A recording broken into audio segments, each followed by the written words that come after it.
Module 8. Exploring the Mindscape, Cognitive Psychology's Luminary Contributions. Imagine you're navigating a maze, where each turn reveals a new insight about human thought and behavior. That's the essence of cognitive psychology. Pioneers like Ulrich Neisser didn't just walk through this maze, they mapped it, offering us a deeper understanding of mental processes. Their work illuminated how we perceive, think, remember, and solve problems. It's like they handed us a mental GPS, guiding our comprehension of human cognition. One fascinating case study that exemplifies this journey is that of Anna O., a patient treated by Joseph Brewer. Her experience under hypnosis wasn't just a tour through her subconscious, it was like watching a drama unfold, revealing the influence of suppressed emotions and thoughts on physical symptoms. It's akin to realizing that our mind can be both the playwright and the audience of our internal narratives. The Evolving Mind, Principles of Evolutionary Psychology. Now, let's embark on a time travel adventure with evolutionary psychology as our guide. This branch of psychology doesn't just ask how do we think, but rather why do we think this way.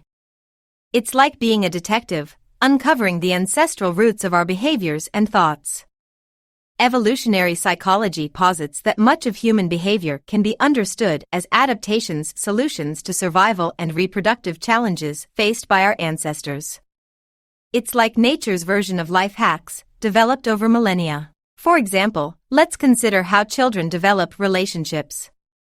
Object relations theorists, a group within psychoanalytic theory, ponder the balancing act children perform in maintaining a bond with their primary caregivers while forging their individual identities.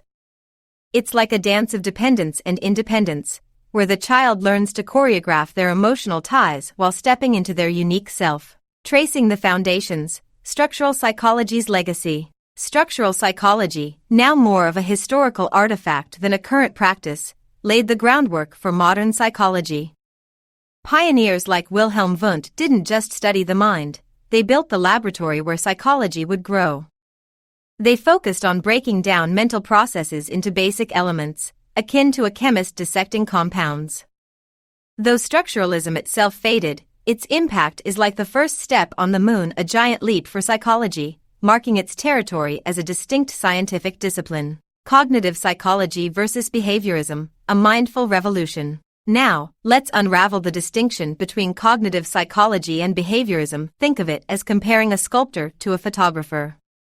While behaviorists, like B.F. Skinner, captured behavior in its observable form, like a snapshot, cognitive psychologists delved into the sculpting process of the mind.